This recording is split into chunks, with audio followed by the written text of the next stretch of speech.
I appreciate all the fans I had. Hate me or love me. You watched. That's all you could do. Thank you. Alright, real quick, I just want to let y'all know, for fixing DC Comics and fixing Marvel Comics, you actually directly can get involved in the project. I would love all the support you guys could possibly show and donate, as I will be working on this for a very long time and constantly dropping episodes for it for the upcoming future. Now, if you want to get involved, check out the prices. They're on screen, as well as join the Discord server and hit me up about it. It's only $1 to just join the server and see all the behind-the-scenes work, all the discussions we have. I'm constantly talking to the people in there, as well as fans and subscribers, about how we should move forward with Marvel and DC in the reboot. It's super dope to see. You could even potentially collab on it. So definitely check that out. Forgot to mention it in the video, so wanted to add this in at the start. But yeah, here is part 1 of fixing DC Comics. I hope you guys enjoy. And again, hit me up to find out how you can get involved. What's going on, everybody? It's your boy Jobbers and Goons. And as promised, I'm delivering upon the first part of an upcoming massive passion project I'm working on that I think the fans will find very interesting. Now, what this is essentially a project based on the frustrations of the hundreds of comments I've gotten over the years, if not thousands, complaining about, oh, Marvel scaling makes no sense, oh, DC scaling makes no sense, this story made no sense, this messed up the scaling, I don't get why they did this, they rebooted and retconned this 1,000 times. All these complaints we will handle. How are we going to do so? We are going to pretend that Marvel and DC were completely handed over to me, and I get to start with a fresh slate of my own cosmology, tiering, stories, and all that. I'm looking forward to fixing DC Comics and fixing Marvel Comics. Both will get their own playlists. It's going to be a long-running series, and for both, first place I want to start with is Cosmology. That's what you will see today. This is me restructuring the DC Cosmology. I want to really go through each layer, explain them to you guys, and explain why I placed them there, because I did change the order for some of the layers compared to current and older DC models. And the reason I did these ultimately was because I feel like moving forward, when we start introducing stories and such, this Cosmology makes the most sense for DC, and hopefully DC watches one day and hits me up for my ideas. But anyways, guys, thank you for tuning in. I'm very excited to start this. This is Fixing DC Comics Part 1, the Cosmology. I am so looking forward to this. Smash the like button. 100 likes and we will drop Part 2. I am so excited, and without further ado, let's begin. So, now, in the order of how I'm going to present the Cosmology for my DC project, we will be starting at the lowest layer and kind of working our way up. So first, we're going to talk about Earth, Universe Prime. Obviously, this would be the planet, Earth Prime, where a majority of stories will take place for DC Comics, and Universe Prime being the main storytelling universe within DC, as I would frame it. This would be infinite 3D, 4D, obviously, as a time, space, infinite in nature. And it would just be the first layer, kind of. It's pretty easy to explain. It's just Earth Prime in the universe. That's it. And we got to get that out of the way, obviously. Second would be the infinite multiverse. I wouldn't go 52 universes. I wouldn't go 100. Wouldn't really throw a number on it. Just for storytelling's sake, for when we want to make Elseworlds and such, we have literally infinite freedom through the workings and makings of an infinite multiverse that stretches on countless storied dimensions spread throughout the concept of time and space. It does get higher dimensional, but nothing too crazy. Probably complex multi at the peak is what I would frame it to be. Next would be the bleed.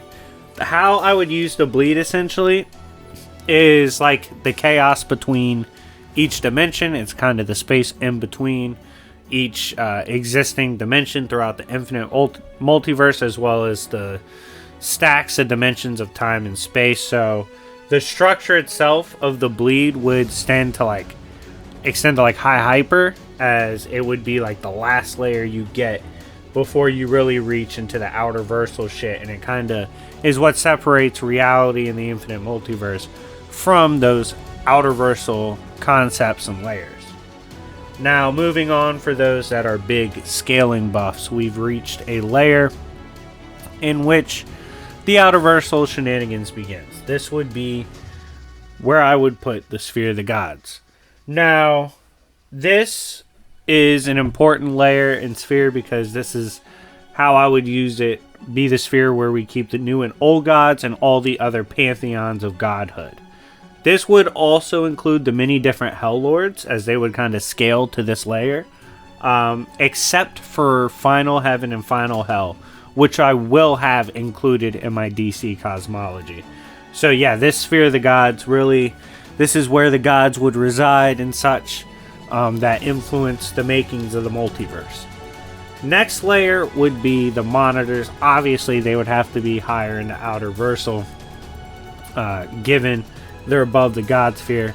They watch over the God Sphere and tinkle with their stories and the other happenings of creation in the multiverse below them. Really kind of just a higher level to the gods. Think of it almost like a relationship with Celestials and Odin. They're just blatantly above. Monitors would do so as well. And they'd kind of be the ones that check on the gods and such. They'd be like higher level gods. Next, after this layer of the monitors, we would have imagination. This, obviously, imagination's the home of the fifth dimensional imps like Mr. Mixie. And this is where they would reside as well as scale. I think it's definitely well placed at this part, as it would be number 6 in the cosmology so far, well into outer, and allows for you to still have those crazy mixy stories. We then would make our way to the next layer, which would be Limbo. Now, Limbo is a layer I made a drastic change to, and I made it a lot higher than what it is in DC's regular cosmology. And the reason I did that is because conceptually, I feel like Limbo would make a lot more sense here. It's kind of a realm where ideas and stories are lost, forgotten, and left forever. I feel like the almost finality, void-like state of the Limbo and its existence would serve us a lot better in storytelling and scaling if it were to actually be this far up in the cosmology.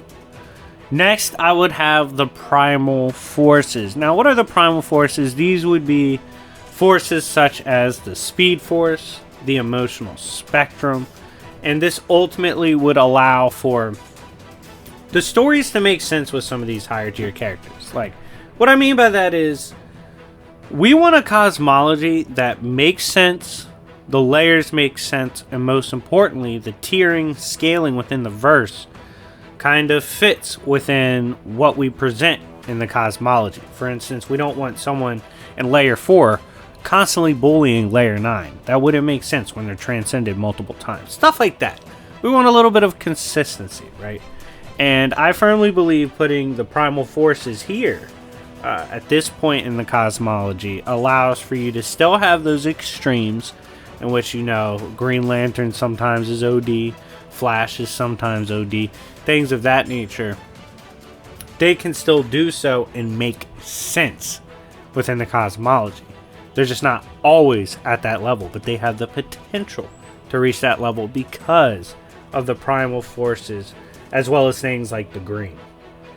Moving on from there, we have the source wall. I would, once again, bring back the source wall. I do think I would use it to bridge the gap between creation and the things that lie beyond. Obviously, this would have high outer scaling, and I would value the source wall a lot more than most writers have. I wouldn't have people just flying up and throwing shit in the source wall every other story like that. Nah, we're not going to do too much wild shit like that. We're going to respect the sanctity and power of the source wall. And what I mean by that is when we do include it in stories, when things do happen to it, if it were to ever, dare say, be compromised, it has a lot more narrative importance because of how powerful it is. So definitely want to kind of honor that idea and concept with the source wall. And like I said, for me, it would definitely be used to separate creation from everything else. Past the source wall, we have the source, which obviously is well into outer at this point.